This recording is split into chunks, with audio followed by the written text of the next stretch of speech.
وَقُلْ جَاءَ الْحَقُّ وَزَهَقَ الْبَاطِلُ إِنَّ الْبَاطِلَ كَانَ زَهُوقًا۔ السلام علیکم ورحمۃ اللہ وبرکاتہ، نحمدہ ونصلی علی رسولہ الکریم، اما بعد فاعوذ باللہ من الشیطان الرجیم، بسم اللہ الرحمن الرحیم۔ یا ایھا الذین آمنوا لا تأکلوا اموالکم بینکم بالباطل الا ان تکون تجارۃ عن تراض منکم ولا تقتلوا انفسکم ان اللہ کان بکم رحیما۔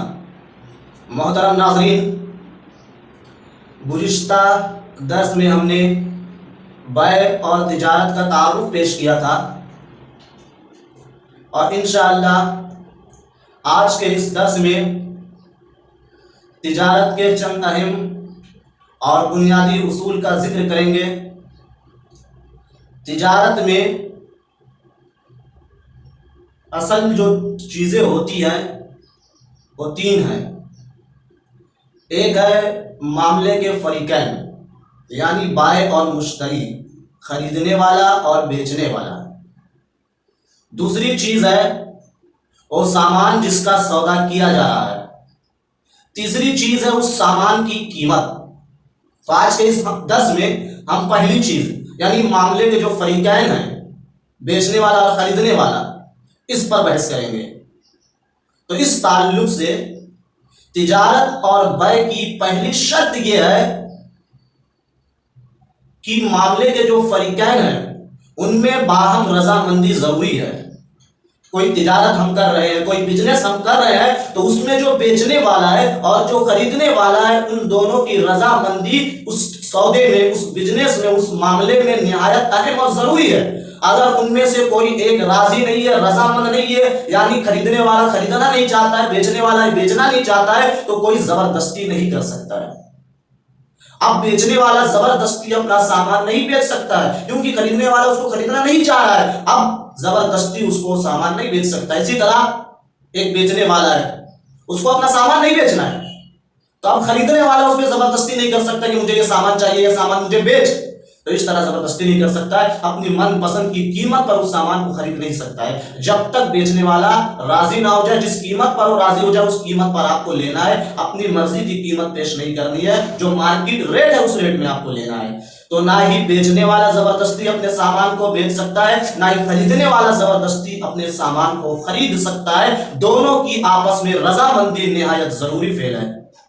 اسی چیز کو اللہ تبارک و تعالی سورۃ النساء میں ارشاد فرماتے ہیں، یا ایھا الذین آمنوا لا تأکلوا اموالکم بینکم بالباطل الا ان تکون تجارۃ عن تراض منکم ولا تقتلوا انفسکم ان اللہ کان بکم رحیما۔ سورۃ النساء آیت نمبر 29۔ کیا ہے مسلمانوں، آپس میں ایک دوسرے کا مال باطل طریقے سے نہ کھاؤ، مگر یہ کہ تمہاری آپس کی رضامندی کے ذریعے تجارت ہو، اور آپس میں ایک دوسرے کو قتل نہ کرو، بے شک اللہ تمہارے ساتھ بہت رحم کرنے والا ہے۔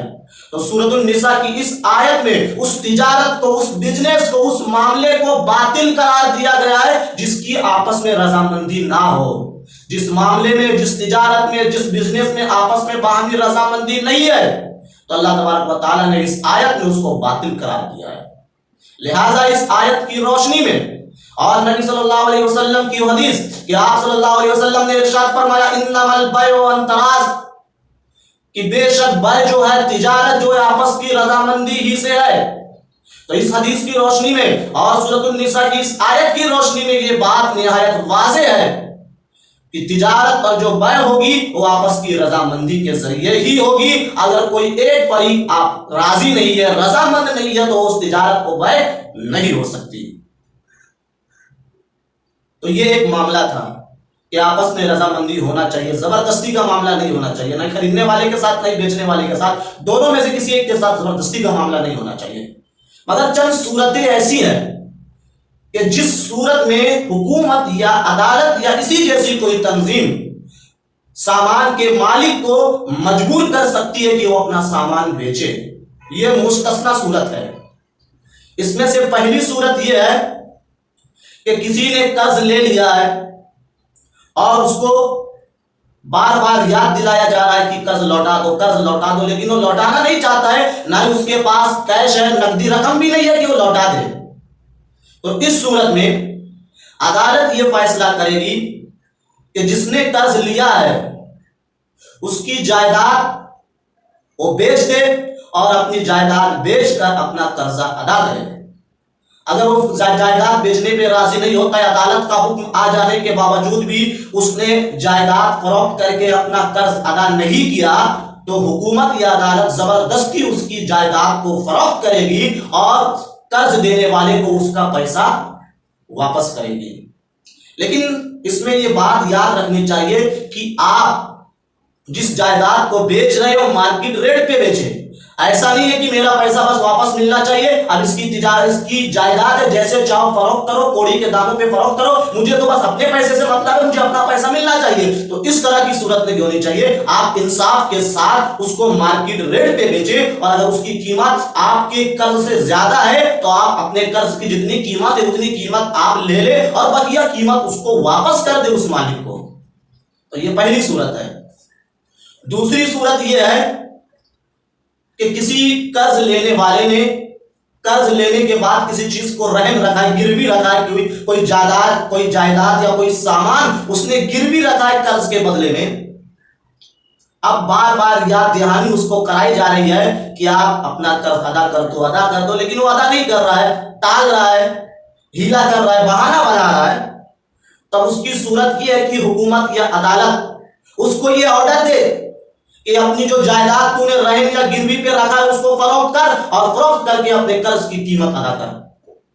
اگر وہ نہیں مانتا ہے تو حکومت اور عدالت انصاف کے ساتھ مارکیٹ ریٹ پر اس کی رہن اور گروی رکھی ہوئی چیز یا جائیداد اس کو فروخت کرے گی اور قرض دینے والے کو اس کی قیمت ادا کرے گی اور بقیہ پیسہ اس کو واپس کر دے گی اگر باقی بچ رہا ہے۔ اسی طرح مکان کا جو بھاڑا دیا جاتا ہے اور ڈپازٹ دیا جاتا ہے، اس کا بھی یہی معاملہ ہے کہ کرایہ دار نے آپ کو ڈپازٹ دے دیا ہے، اب وہ کرایہ ادا نہیں کر رہا ہے، مہینہ ہو گیا، 2 مہینہ ہو گیا، 4 مہینہ ہو گیا، 8 مہینہ ہو گیا، سال بھر ہو گیا، وہ کرایہ ادا نہیں کر رہا ہے، تو آپ اس کو بولیے کہ کرایہ ادا کیجئے۔ کرایہ اگر ادا نہیں کر رہا ہے تو ڈپازٹ میں سے اس کا کرایہ آپ کاٹ سکتے ہیں۔ اسی طرح تیسری صورت کسی کے سامان کو زبردستی بیچنے کی یہ ہے کہ محلے میں، سماج میں اناج کی بہت کمی ہے، قلت واقع ہو گئی ہے، اناج نہیں مل رہا ہے، لوگ بھوکے مر رہے ہیں، اور کچھ لوگ اناج کی ذخیرہ اندوزی کر رہے ہیں، اس کو جمع کر رہے ہیں، بیچ نہیں رہے ہیں۔ تو حکومت ان مالک کو آرڈر دے گی کہ دیکھو عوام کے لیے اناج کی کمی ہے، عوام بھوکے مر رہی ہے، تو آپ اپنا اناج بیچیے، فروخت کیجیے تاکہ لوگوں کو کھانے کے لیے اناج ملے۔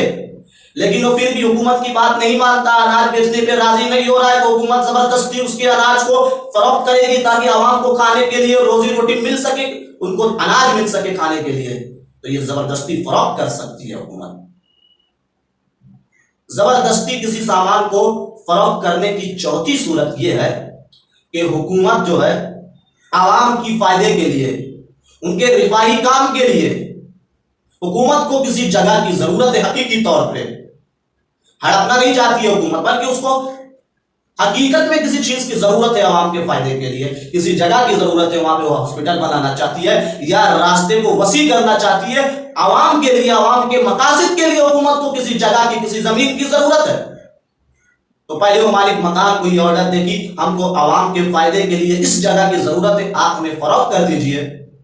اگر وہ مالک اپنی جگہ کو فروخت نہیں کر رہا ہے تو حکومت زبردستی اس کی جگہ کو خریدے گی، لیکن حکومت کو بھی یہ چاہیے کہ مارکیٹ ریٹ پہ خریدے، ایسا نہیں ہے کوڑی کے بھاؤ میں آپ خرید لیں، جو مارکیٹ ریٹ ہے اس پر آپ اس مالک جو ہے، جگہ کا مالک ہے، اس کی جگہ خرید لیں اور اس کو انصاف کے ساتھ پیسہ دے دیں، کیونکہ عوام کے فائدے کے لیے حکومت یہ کام کر رہی ہے، تو زبردستی عوام کے فائدے کے لیے جو چیز رکاوٹ بن رہی ہے حکومت اس کو بیچ سکتی ہے، اس کو خرید سکتی ہے زبردستی۔ تو یہ 4 صورتیں ہم نے بیان کی زبردستی کسی کے سامان کو بیچنے کی۔ اب ایک چیز یہ ہے کہ لوگ کیا کرتے ہیں، ان کے پاس سامان نہیں ہے ابھی، لیکن سودا پہلے ہی طے کر لیتے ہیں، ابھی سامان آیا نہیں ان کے پاس موجود نہیں ہے، ابھی انہوں نے خریدا نہیں ہے، لیکن اس امید پر انہوں نے سودا کر لیا ہے کہ پیسہ میں لے لیتا ہوں، جب سامان خریدوں گا تو اس کو دے دوں گا۔ تو اس طرح کرنا جائز نہیں ہے۔ پہلے آپ سامان خریدیں، سامان اپنے پاس لائیے، اس کے مالک بنیے، اس کے بعد سودا کیجئے نا۔ آپ نے ابھی کسی چیز کو خریدا نہیں ہے، کسی فلیٹ کو خریدا نہیں ہے، کوئی بھی سامان ہے، فلیٹ ہے، جگہ ہے، جائیداد ہے، آپ نے ابھی اس کو خریدا ہی نہیں ہے لیکن بیچ دیا پہلے ہی، خریدنے سے پہلے ہی آپ نے اس کو بیچ دیا، تو پہلے آپ خریدیے پھر اس کو بیچیے، خریدنے سے پہلے آپ بیچ نہیں سکتے ہیں۔ اس لیے کہ اللہ کے رسول صلی اللہ علیہ وسلم کی حدیث ہے کہ آپ صلی اللہ علیہ وسلم نے منع فرمایا اس سے، لا تبی ما لیس عندک۔ امام نسائی نے، امام ابو داؤد نے اور دیگر ائمہ نے اس حدیث کو اپنی کتب کے اندر بیان کیا ہے کہ اللہ کے رسول صلی اللہ علیہ وسلم ارشاد فرماتے ہیں، لا تبی ما لیس عندک، جو چیز تیرے پاس نہیں ہے اس کو فروخت مت کر، اس کی تجارت مت کر۔ تو جو چیز آپ کے پاس ہے ہی نہیں تو آپ اس کی تجارت نہیں کر سکتے ہو، اس کو بیچ نہیں سکتے، پہلے آپ سامان کو خریدیے پھر بیچیے، یہ صحیح عمل ہے۔ تو محترم ناظرین، یہ اختصار کے ساتھ چند اصول اور ضابطے ہم نے اس درس میں بیان کیے ہیں۔ انشاءاللہ اگلے درس میں بھی ہم کچھ اہم اور ضروری باتیں آپ کے سامنے پیش کریں گے۔ اللہ تبارک و تعالیٰ سے دعا ہے کہ ہم تمام لوگوں کو اس پر عمل کرنے، اس کو سمجھنے، تجارت اور بزنس کو اسلامی طور طریقے سے کرنے کی توفیق عطا فرمائے، آمین۔ السلام علیکم ورحمۃ اللہ وبرکاتہ۔